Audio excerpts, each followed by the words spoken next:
ಅಂದರೆ ಈಗ ಭೇಟಿ ಆಗಬಾರ್ದು ಅನ್ನಂಗೆ ಆಯ್ತದೆ. ಈಗ ಮೊನ್ನೆ ನನಗೆ 3 ಕೆಲಸ ಇದ್ದು. ಒಂದು ಬಬಲೇಶ್ವರದ ನಂದೊಂದು ಇದು, ನಮ್ಮ ಕಟ್ಟಕೊಂಡವ್ರದ್ದು ನಿನ್ನೆ ಕ್ಯಾಬಿನೆಟ್ನ ಪಾಸ್ ಆಯಿತು, ನಮ್ಮ ಚರ್ಚಂದು ನಿಮ್ಮ ಸ್ಕಾಡದ್ದು, ಆಮೇಲೆ ಅವ್ರದ್ದೊಂದು ಇನ್ನೊಂದು ಕಟ್ಟಕೊಂಡವ್ರದ್ದು ಕೆನಲ್ ಅದನ್ನಿಕರಣ ಐತಿ. ಆ 3 ಹೋಗಿ ಆ ಡೇಟಿಗೆ ಬರ್ಸಿದ್ದೀನಿ. MB ಪಾಟೀಲ್ ನಾನು ಮುಚ್ಚಿ ಮನೆಗೆ ಹೋಗಿದ್ದೀವಾ, ಸೀದಾ ಅವ್ರ ಮನೆಗೆ ಹೋಗಿದ್ದೀವಿ. ದೀಪಾವಳಿ ಇತ್ತು, ಗಿಫ್ಟು ಕೊಟ್ಟಿವಿ, ನಿಮಗೂ ಕೊಟ್ಟಿವಿ, ಅವ್ರಿಗೂ ಕೊಟ್ಟಿದ್ದೀವಿ.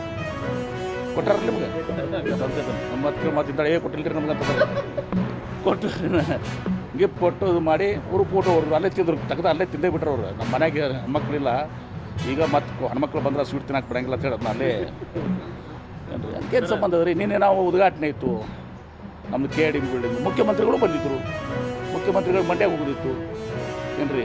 ಅವ್ರು ಬೇಗ ಹೋದರು, ನಂತರ ಅಧ್ಯಕ್ಷರು ಬಂದರು, ಅವರು ಕುಲ್ಲ ಇದ್ರು, ಆರಾಮ 1 ಗಂಟೆ ಕಾಲು ಕೂತ್ರು. ನನ್ನ ಮೀಟಿಂಗ್ ಇತ್ತು, ಜಲ್ದಿ ಎದ್ದು ಹೋಗ್ರೆ ತನಕ ಹೆಂಗೆ ಬರ್ತದ? ಅವ್ರು ಕುತ್ಕೊಂಡು ನಮ್ಮ ಸೆಲ್ವಕುಮಾರ್ ಅವ್ರಿಗೆ ನಮ್ಮ ಜೊತೆ ಎಲ್ಲ ಫುಲ್ ಇಂಡಸ್ಟ್ರೀಸ್ದು ಚರ್ಚೆ, ಬೇರೆ ಸ್ಟೇಟ್ಸು, ಇದು ಯಾವ್ಯಾವ